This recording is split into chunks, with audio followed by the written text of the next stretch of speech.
Hey, Steve Stasiuk coming at you here from Stonelink Property Management with a guy that you haven't seen before. This here is Richard Zayas. Richard is the Director of Maintenance for Stonelink Property Management. Richard, how you doing today? I'm doing good. How are you, Steve? Good. So the other day I was sitting in Richard's office in this chair in particular, and I looked over and I saw this faucet here. And I noticed there were a couple of things going on with this faucet that aren't supposed to happen. Richard, why don't you tell the people over here what happened? So as you can see, the faucet is not functional.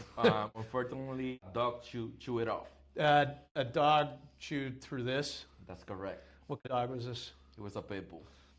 And an emotionally support Pitbull, I'm sure. But anyway, so clearly something happened after that. What happened as a result of the Pitbull chewing through a wire here? So this belonged to the third floor unit. The second floor unit just started raining down. Oh man! Inside the unit. I mean, so what did you do?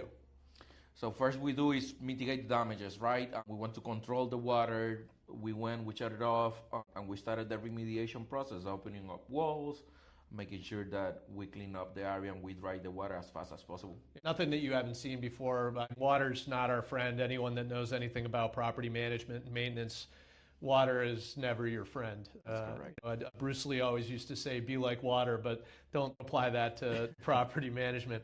All right, so in this instance, these costs, did they go on to the owner of the property? Locally, no. We are really strong and we enforce that all of our residents have renter's insurance. Okay. So in this case, both residents, Unit 3 and Unit 2, had renter's insurance. Oh, okay. So so the costs of the damages aren't being transferred over to the owner of the property. The renter's insurance is going to pay for this for the third floor tenant. Now, if the third floor tenant didn't have insurance because the liability of the loss would be on them, the second floor tenant, what happens to their belongings? If they had renter's insurance, it would be covered under their own renter's insurance. You hear that? So here's the takeaway from this one. Isn't just the maintenance component of this and making sure that you take care of the problem, which clearly we do.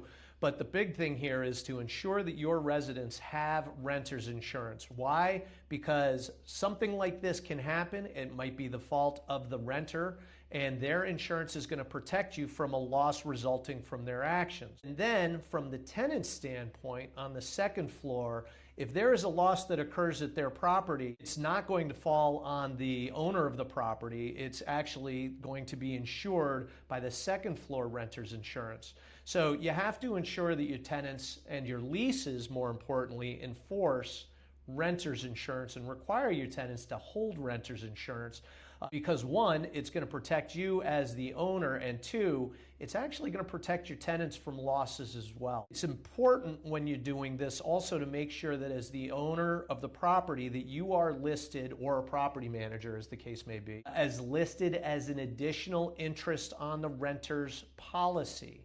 The reason why is that the additional interest component will inform you of changes to the policy if the tenant cancels it and they're out of compliance of their lease, and you can remind them that they are required to have renter's insurance. So as you can say, renter's insurance is a friend to the renter, renter's insurance is a friend to the owner, and it's making our job a lot easier. Absolutely.